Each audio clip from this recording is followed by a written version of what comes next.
우리 정치권만큼 참 안 바뀌는 게 경찰입니다.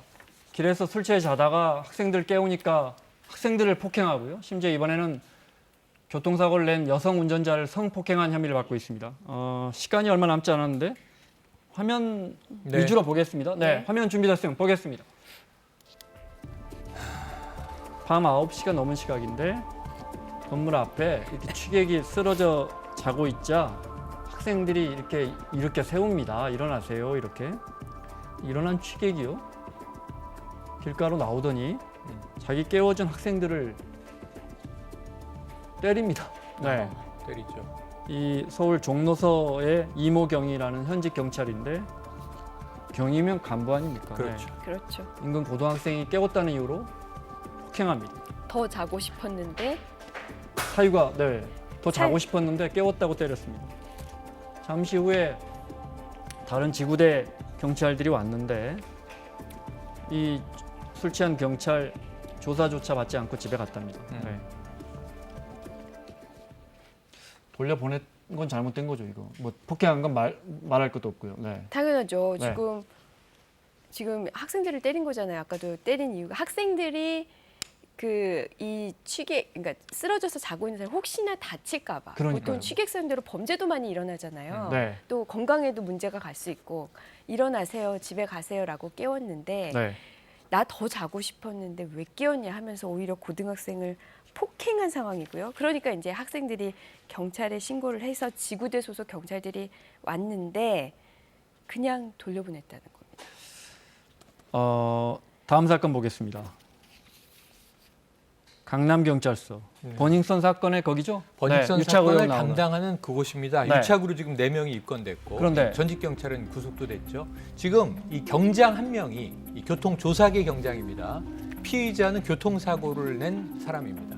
근데 이 피의자 B 씨와 사적인 만남을 했어요. 그러니까 불구속 상태인 거죠. 밖에서 따로 만났습니다.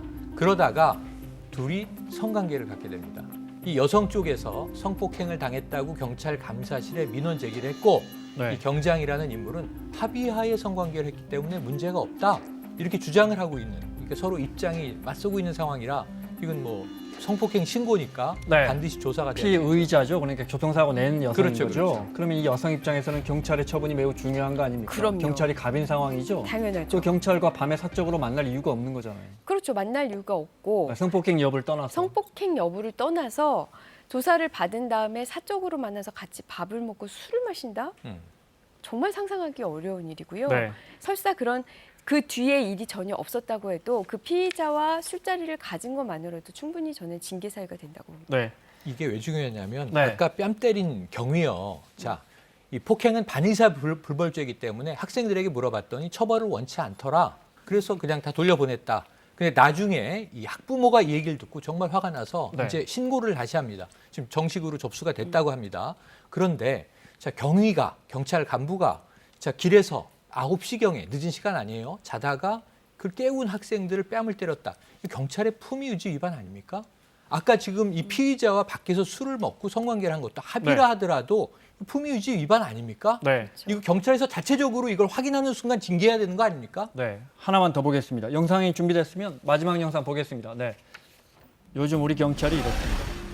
한 남성이 피켓팅을 하고 있는데요. 팻말을 들고 시위하고 있는데 한평구청 앞에서 다른 남성이 건장한 남편이 와서 이 남성을 그냥 다짜고짜 폭행합니다. 근데 지나가다가 우연히 경찰이 봤습니다, 이걸. 그리고 이제 아니더라고. 나도 따랐고. 네, 이렇게 폭행이 이루어지고 있는데 경찰은 지켜만 보고 있고요. 그러다 가버립니다. 경찰이. 경찰하고 막 큰 소리 치고 하니까 경찰하고도 뭐 아는 줄 알고 그렇게 할 겨가는 게 좀 없었습니다. 도움을 요청하기가 너무 무서웠고요. 결국 경찰 한 명이 내리지만 좋지도 않고 주변을 저렇게 어슬렁거리다가 그냥 가버립니다. 네. 이제 그냥 경찰 순찰차 올 때까지 이제 옆에서 저는 이제 기다리고 있긴 있었죠. 그 폭행한 사람은 건설사 임원이라고 하고요. 네, 우선 지방 건설사 임원으로 알려졌는데 네. 조사를 하던 과정에 이 사람의 신원을 확인하다 보니까 이 사람이 뭐 광주 조직폭력의 조직원이라는 게 또 밝혀져서 혹시 이 건설사의 그 임원으로 된 경위와 함께 이제 좀 조사를 한다고 아니 합니다. 사람이 맞고 있는데 경찰차가 왜 그냥 갑니까? 제가 피해자 입장이라면 네. 정말 일방적으로 맞고 있잖아요. 그런데 지금 나를 때리는 가해자가 경찰과 나누는 대화는 친구와 나누는 대화 별반 다름은 없습니다. 이 사람이 나를 때려서 나도 좀 때렸어. 거의 가해자가? 이거거든요. 네. 예, 굉장히 가해자가 경찰에 오면은 좀 주눅이 들거나 뭔가 폭행을 멈춰야 되는데 기가 죽은 모습이 전혀 아니라 기가 오히려 더 살아 있으니까 피해자 입장에서는 더 움츠러질 수밖에 없죠. 알겠습니다. 마무리하겠습니다. 자, 최영일 평론가, 임방글 변호사 수고하셨고요. 사사건건 내일 이 시간에 돌아오겠습니다. 고맙습니다.